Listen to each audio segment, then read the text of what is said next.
Eu tô muito animada para esse vídeo, porque eu separei as 4 perguntas que mais se repetem sobre o tema pensão alimentícia. Essa semana, essas perguntas se repetiram demais, então eu decidi gravar esse vídeo para a gente conseguir responder essas perguntas de uma forma um pouco mais didática e para eu poder conversar um pouco mais sobre isso e a gente poder alcançar mais pessoas. Então vamos lá, começando com a primeira pergunta sobre pensão alimentícia que mais se repetiu. Essa é a campeã, eu acho. Sempre, todas as semanas. Quanto eu deveria receber de pensão? Gente, nunca tem na lei dizendo, se você tem um filho, tem que receber tanto, 2 filhos, tanto, sendo de pais diferentes, tanto, se ele é... Porque imagina quantas situações diferentes a lei teria que prever. É impossível. Então, a lei nunca coloca também 30%. Não, também não coloca. O que a gente tem na lei, que é sempre de acordo com a necessidade da criança ou das crianças e a possibilidade do pai. Então, o que a gente tem que apresentar para o juiz? Todos os gastos que a criança tem. Todos. Apesar do nome, pensão alimentícia não é só comida. Por isso que esse momento é muito importante e é aqui que muita gente erra. As pessoas apresentam só ou pensam só na comida. E aí deixam de lado o quê? A roupa, a moradia, o calçado, a medicação, a escola, o transporte escolar, a babá, tudo mais que a criança gasta. E aí todo esse resto fica com a mãe. E aí o pai dá uma contribuição somente para alimentação. Tá errado. Então, tem que saber quanto a sua criança custa por mês. Sabendo quanto ela custa por mês, a gente pode saber quanto a mãe tem que arcar e quanto o pai tem que arcar. É assim que a gente tem que saber, que é assim que a gente define quanto o pai tem que arcar de pensão alimentícia. Nunca vai ser, nunca eu, nem qualquer outra pessoa vai conseguir responder na ponta da língua. É tanto. Não dá para saber assim. Aí a gente já entra direto na segunda pergunta, ou reclamação, que as pessoas mais fazem para mim.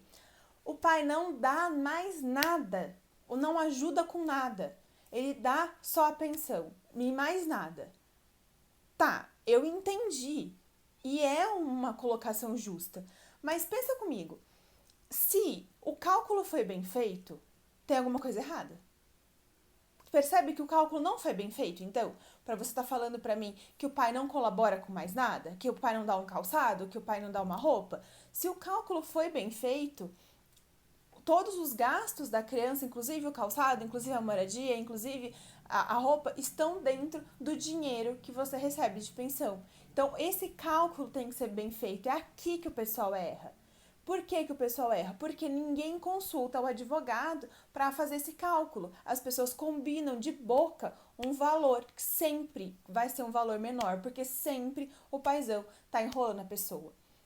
E se eu falo sempre, se eu crio uma regra, é porque tem exceção, tá bom? Antes que as pessoas comecem a brigar comigo aí, tá? Aí a gente já vai para um outro ponto. Acabei de falar de acordo de boca. Sempre tem o acordo de boca. É um problema enorme. É o outro, a terceira, né? Terceira pergunta. As pessoas vêm falar para mim sobre acordos de boca. Eu combinei com a pessoa, com o pai, e o pai agora está deixando de cumprir esse acordo que nós fizemos. Gente, acordo de boca não tem validade. Isso significa o quê? Significa dizer que vocês combinaram algo entre vocês dois e agora esse algo foi descumprido. E você vai reclamar para quem? Para ninguém. Por quê? Para a justiça só existe uma dívida quando você cria essa dívida perante um juiz, dentro de um processo. Se tem criança, tem processo. Esse é um lema que a gente repete muito no meu Instagram. Se tem criança, tem processo. Você precisa fazer tudo perante o juiz, colocar, lembra que eu falei, todos os gastos da criança na frente de um juiz, com os comprovantes, inclusive, para você ter um valor justo de pensão alimentícia. Porque senão, esse acordo de boca de vocês não tem validade e o pior, não vai ter valor atrasado quando o pai deixar de pagar. Agora, se você colocou na frente do juiz, do promotor e o pai deixou de pagar, ele vai ter uma dívida de pensão alimentícia, vai existir valor atrasado. Aí são outros 500. Acordo de boca não tem validade nenhuma. E se você passou 10 anos nesse acordo de boca e nunca fez nenhum processo, quando você entrar com o processo, vai começar a partir do 10º ano da criança. Aqueles 10 anos anteriores, você perdeu, você deixou de buscar o direito do seu filho. E isso é muito triste. Por quê? Porque o seu filho não pode fazer isso por ele. Ele depende de você, mãe. Inclusive, quando a gente entra com o processo, a gente faz uma procuração no nome da criança. Não é a criança que assina, porque ela não tem capacidade ainda para isso, mesmo que ela saiba escrever. É a mãe que assina, porque é a mãe quem representa, mas é o nome da criança, porque é a criança que está pedindo aquele direito. Dá para entender quanto é sério? E às vezes as mães, eu entendo que é para não criar mais atrito, para não ter mais briga, mas tá deixando de pegar o direito do seu filho. E entramos num outro ponto, precisa de processo. Onde você vai? Quarta, né? Pergunta. Precisa de processo. Onde você vai buscar esse processo? No fórum?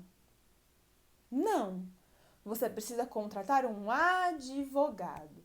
Essas orientações gerais todas que eu dou pelo YouTube, pelo Instagram e até pelo WhatsApp são informações gerais.